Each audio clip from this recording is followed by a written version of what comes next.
Hey guys, and welcome back to Northwest Craftsman. Today's going to be a really quick episode as I teach you a trick for how to stabilize a crack that's in one of your workpieces.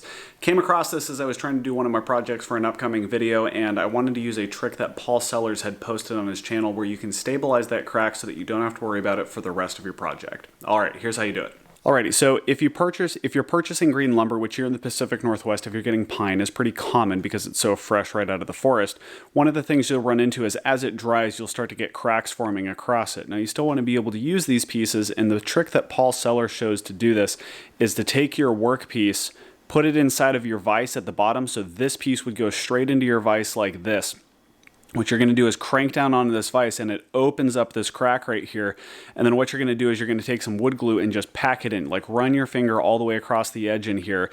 And then when you release, it'll help to bring the crack back to its resting position. And then what you do is, like on my workpiece right here, you can see that as you then clamp it down, the crack all the way along the edge starts to spit out the glue, which means that you are properly compressing the joint and you have enough glue on the inside.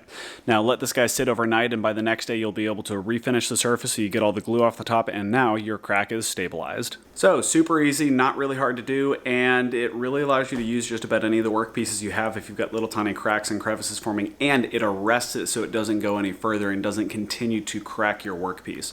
Hope you guys appreciated this. If you have any questions about this, go ahead and put a comment down in the description. If you like the kind of videos we're putting out here at Northwest Craftsman, go ahead and give a thumbs up and subscribe to the channel, and we will see you guys next time. Have a great one. Bye.